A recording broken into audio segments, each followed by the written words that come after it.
السلام عليكم ورحمة الله وبركاته. بسم الله الرحمن الرحيم، والصلاة والسلام على خاتم الأنبياء والمرسلين سيدنا محمد عليه أفضل الصلاة والسلام. فيديو جديد، وحشتوني.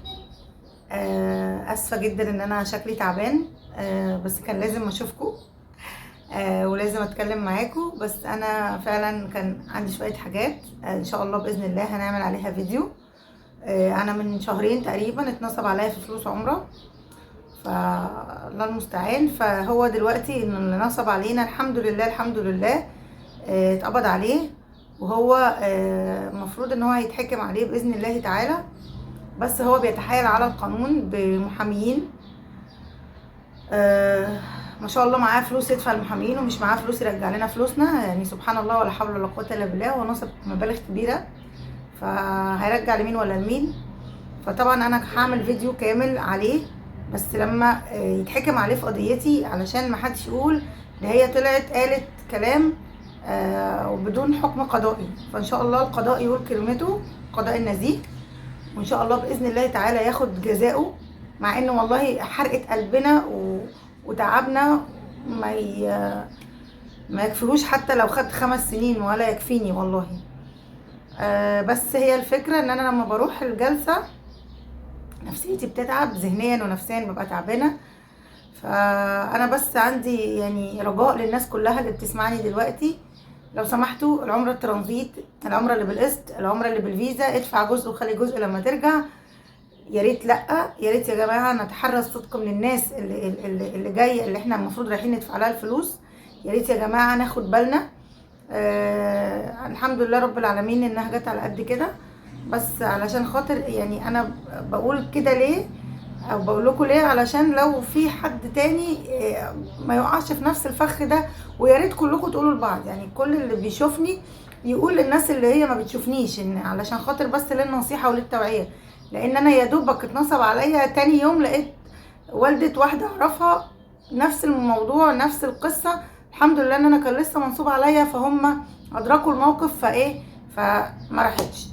فانا بس بقول لكم للتوعيه مش اكتر، علشان خاطر ما حدش يحصل له كده يا رب العالمين. ولا يعني الواحد تعبان في الفلوس حقيقي. يعني تاني حاجه بقى، دي اول حاجه، مقاومه الانسولين نتكلم عنها. علشان انا اسفه للاستاذه اللي كانت احد المتابعين اللي طلبت مني اتكلم عن مقاومه الانسولين واتاخرت عليها. بس هنقول جزء صغير من مقاومه الانسولين. الجزء اللي يهمها مقاومه الانسولين، اي حاجه بقى تخص مرض السكر هنقوله في فيديو تاني، علشان هو مرض السكر قصه كده لازم نشرحها. مقاومه الانسولين، اول حاجه احنا عندنا البنكرياس، غده مسطحه جوه الجهاز الهضمي ورا المعده. طب البنكرياس ده بيعمل ايه؟ البنكرياس ده بيفرز ماده الانسولين اللي المفروض بتتحكم في ضبط السكر في الدم. طب الانسولين ده بيعمل ايه عشان يظبط السكر في الدم؟ بياخد السكريات اللي احنا بناكلها او اللي احنا يعني بنستقبلها في جسمنا، وينقلها لداخل الخلايا عن طريق مستقبلات للخليه تدينا طاقه ونشاط وتخلينا نقدر على العمل في اليوم. طيب ايه اللي بيحصل؟ يا اما مرض مناعي، يا اما وراثه، يعني يا اما سمنه مفرطه. الحاجات دي بتخلي المستقبلات اللي على سطح الخليه دي تضعف. احنا عندنا 3 انواع من المستقبلات على سطح الخليه بتدخل الانسولين، بتقوله اهلا وسهلا اتفضل ادخل على الخليه وادينا سكر علشان نحوله لطاقه. المستقبلات خارج سطح الخليه، مستقبلات على سطح الخليه، مستقبلات داخل سطح الخليه. لو حصل اي خلل في واحد فيهم مع الاسف بيبدا يحصل بيبدا يحصل مقاومه الانسولين. زي ما قلنا ازاي بقى؟ طيب بيحصل خلل فيهم بسبب السمنه المفرطه، عدم ممارسه الرياضه، عامل وراثي، اكل سكريات كتير. الانسان بياكل سكر بشراهه، الانسان بياكل فاست فود، الحاجات اللي هي المعجنات، النشويات الكتير. ما الحاجات دي كلها بتتحول جوه الجسم لجلوكوز. السكر ده ماده معقده من الجلوكوز، لما بيتكسر جوه الجسم بيتحول لجلوكوز. النشويات نفس القصه، لو عايزين ابقى اجيب لكم مره تانية المركب الكيميائي ليها وازاي بيتكسر. فالجلوكوز ده النشويات بتحول جلوكوز، والسكر بتحول جلوكوز. فاحنا عمالين ناخد المستقبلات دي ما بتبقاش قادره، مش قادره تدخل كل الكم دوت علشان تحوله لطاقه جوه الجسم. او في خلل بسبب مرض مناعي زي ما قلت لكم، او بسبب السمنه المفرطه. فده كله بيسبب بيسبب ان المستقبلات دي تضعف او تتوقف نشاطها او عملها، فبيبدأ الانسولين ما يعرفش يدخل السكر جوه الخلية. طب ايه اللي بيحصل لما الانسولين ما يعرفش يدخل السكر جوه الخلية؟ يبدأ السكر يعلى في الدم، فبالتالي بيعمل مقاومة انسولين، وبيؤدي في النهاية لمرض السكر من النوع التاني. مرض السكر من النوع التاني هنتكلم عليه في فيديو لوحده، اللي هو IID، اللي هو انسولين اندبندنت دايابيتكس. ده اللي هو نوع السكر الشائع ل 90% من الناس بتصاب بيه. فاحنا علشان نقي نفسنا منه وما يحصل لناش ده، اول ما نحس ان عندنا مقاومة انسولين لازم نبدأ نعالج الموضوع على طول. طب ازاي اعرف ان انا عندي مقاومة انسولين؟ اول حاجة محيط الخصر بيزيد، بيبقى اكبر من المقاس الطبيعي. تاني حاجة بيبقى فيه بقعة داكنة ورا الرقبة او تحت الرقبة وبين الصوابع هنا اهو، بيبقى فيه بقعة داكنة. تالت حاجة ان لو قسنا سكرنا صايم هنلاقيه فوق 100. لو قسنا سكرنا ولو قسنا معدل الدهون في الجسم برضو هنلاقيها اعلى من 150 مللي جرام بير حاجة، يعني مش مللي جرام بس، بيبقى بير ديسيليتر او ديسيمتر، حاجة زي كده. فالسكر الصايم بيبقى عالي، الدهون بتبقى عالية، محيط الخصر بيبقى كبير كمان، زي ما قلت لكم البقع الداكنة. طب عايزين نعالج مقاومة الانسولين بسرعة قبل ما يتحول لسكر ونمرض بمرض السكر. ممارسة الرياضة يا جماعة، اهم حاجة ممارسة الرياضة، ان شاء الله حتى المشي. جسمي بيوجعني، رجلي بتوجعني، مش قادر اعمل رياضة، مش قادر، ما عنديش امكانيات ان انا اروح جيم والكلام ده، امشي. ممارسة الرياضة مهمة. الاكل الصحي مهم جدا، نبدأ بقى ناكل فواكه وخضروات اكتر من الحاجات المصنعة. اللحوم المصنعة نحاول نبعد عنها. الفاست فود اللي هو الحاجات المعجنات والحاجات دي نحاول نقللها. الاكل والشرب الغني بالسكريات الكتير برضو نحاول نقللها. الحاجات دي كلها بتخلينا نعيش حياة صحية احسن، وده كله بيقلل مقاومة الانسولين وبيخليك مش اكثر عرضة لمرض السكر، لان مرض السكر مش سهل. ومرض السكر بناء عن تجربة شخصية، مش انا الحمد لله، بس حد كان قريب مني، مرض السكر بجد يعني مميت. وخصوصا بقى النوع الاول اللي هنتكلم عليه في الفيديوهات اللي جايه، اللي هو لا يصاب به الناس كتير، بس الاكثر خطرا النوع الاول. فاستاذنكم عشان ما حدش فينا يجيله مرض السكر باذن الله، نتبع اللي انا بقوله دوت، ونراجع برضو لو حد عنده مقاومه انسولين يراجع الطبيب بتاعه علشان يكتب له نظام غذائي احسن بالنسبه لوزنه ولطوله، لان يعني هو اللي هيبقى ادرى بالحاله. لكل حاله يعني كل شخص حاله، يعني كل شخص ليه وضع معين، مش كلنا زي بعض. فاي حد مصاب بمقاومه الانسولين ما يهملش نفسه، يروح للطبيب المعالج يحاول يلحق الموضوع علشان يكتب له لايف ستايل كويس، نظام غذائي يتبعه. والله المستعان، وان شاء الله باذن الله كلكم بالف صحه وبالف خير، ومحدش يجيله اي حاجه وحشه. دي المعلومه بتاعتنا النهارده. طيب بالنسبه بقى للحكايه بصوا، طبعا زي ما بقول لكم عشان انا تعبانه مش مجمعه، بس هحكي لكم يعني اللي انا فاكراه. بصوا، اول حاجه مش عارفه باين ولا لا، انا عندي كان 6 صوابع. قلت لكم انا المره اللي فاتت وانا في اولى ابتدائي كان عندي 6 صوابع، بس الصابع ده، الصباع ده ما كانش فيه عظم، يعني ما كانش فيه عظم زي دول، كان مدلدل كده. فطبعا هو مدلدل. احنا كان عندنا الديسك اللي بنقعد عليه في المدرسه، كل طالب ليه ديسك القفل بتاعه بيحط كتبه فيه، اللي هو الحاجات اللي احنا بنعملها جوه المدرسه ما بنروحش بيها. فكل ما كنت اقفل الدرج كان الصباع يتقفل واقعد اعيط.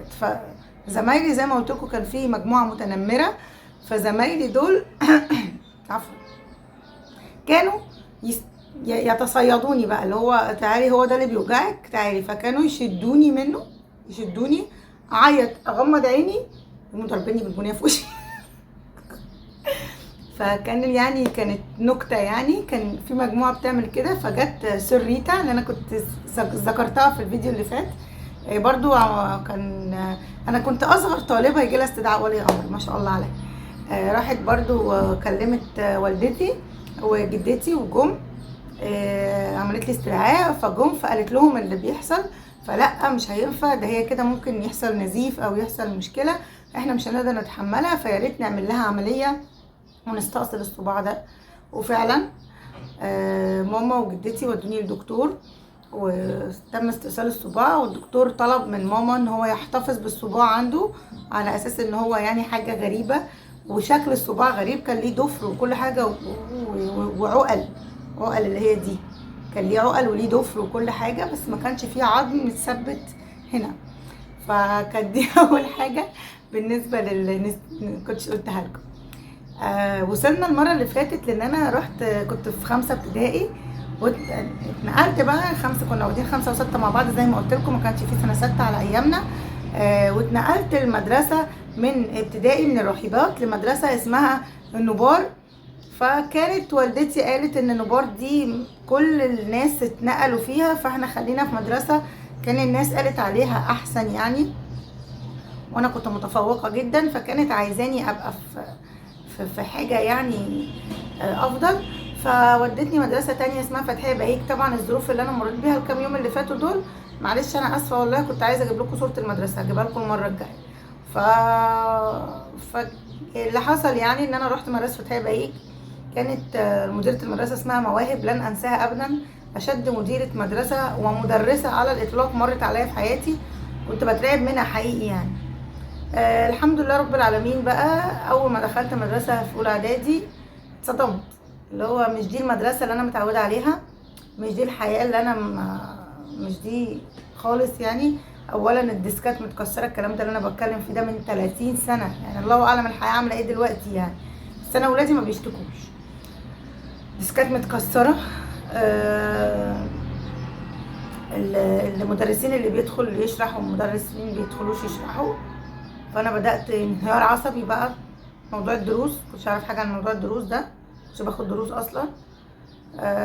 ف جالي انهيار حرفيا. امتحان الشهر بقى، اول امتحان شهر جبت في العربي في الدراسات درجات وحشه جدا، اتذكر الدراسات كان 9 من 30، انا زي ما بقول لكم كنت متفوقه. فماما كانت اهم حاجه عندها، كانت حتى بتعمل طوارئ في الامتحانات العلم يعني، كان مامتي اهم حاجه عندها توجهنا ليها العلم، احنا هنبقى متعلمين بدرجه كافيه من العلم فهنبقى حاجه في المجتمع ده. هي كانت هو ده اليقين بتاعها، هنقدر نعرف نمشي في ديننا كويس، هنقدر نصلي كويس، هنقدر نربي ولادنا كويس، بان احنا نبقى علمنا على قدر كافي من العلم. فماما شافت الموضوع ده، شافت الشهاده بتاعتي، راحت واخداني من جدتي فتره كده عقابيه ليا ولجدتي. عايزه اقول لكم ان دي كانت يعتبر اسوأ فتره مريت بيها في حياتي. الترم الثاني بتاع اولى اعدادي، الترم الثاني بتاع اولى اعدادي بينا 7 سنين، بس في 5 سنين من عمري انا ما اعرفهمش يعني، بشوفهم وكل حاجه بس مش قاعده معاهم. بابا حسن اللي هو زوج امي كان طيب جدا وحنين جدا، بس انا ما عنديش القابليه ان انا اتقبل ان ده ابويا، انا ما عنديش القابليه، لا ده مش ابويا، لا انا عايزه ابويا، فما كنتش بتعامل على انه والدي. فده الكلام ده بقى فهمته لما كبرت بقى، انا كنت طفله ساعتها المفروض ان انا في 6 ابتدائي، بس انا طلعت اولى اعدادي. طبعا مش قادره اقول لكم ماما دينا حصل لها ايه يعني، كانت منهاره لان انا كنت كل حياتها، خدوني منها فجاه كده عشان ايه، اتعلم واتربى ان انا اذاكر وان انا ما اجيبش الدرجه الوحشه دي تاني. والحمد لله انا الترم التاني جبت 59 يعني، بعد كده في الشهور جبت درجات كويسه، والترم التاني جبت 59 من 60 في الدراسات، اتربيت يعني. ماما بقى مسكتني ذاكرت لي وبقت متفرغه ليا في المذاكره في كل المواد، ان انا لازم ابقى من الاوائل زي ما كنت في ابتدائي. بعمل ايه انا كنت انا بعمل ايه بقى، مامتي كانت ساكنه في عين شمس زي ما انا قلت لكم. فكنت انا مدرستي فتحيه بهيج دي في محطه المترو دلوقتي بتاعتها اسمها محمد نجيب، يعني باب اللوق، ما كانش في مترو ساعتها لباب اللوق، كان المترو ساعتها للتحرير. فانا كنت بركب من عين شمس مترو، طريق من البيت عندنا للمترو مسافه كبيره جدا، هاخدكم معايا ان شاء الله باذن الله قريب. فكنت بمشي لغايه المترو واركب المترو وانزل التحرير.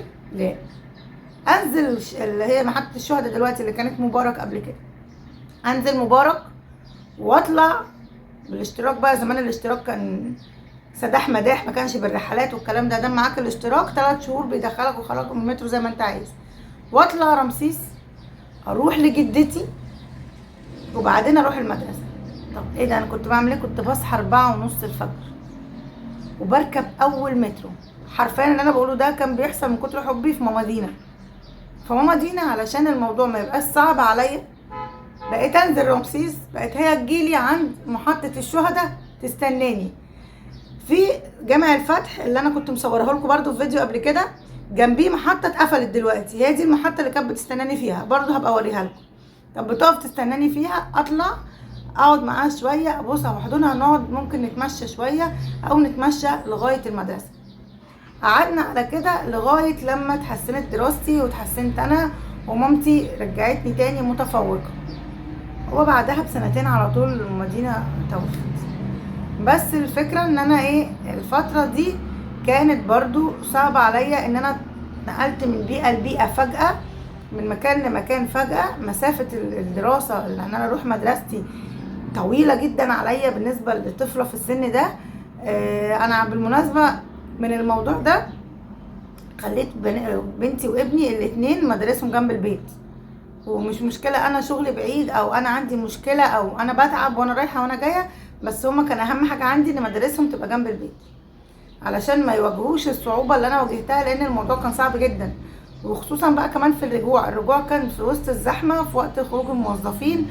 يعني حرفيا كان ممكن التوكه تقع، الشنطه تتاخد وانا خارجه من باب المترو. فكان يعني كان الموضوع يعني فعلا متعب، مرهق نفسيا.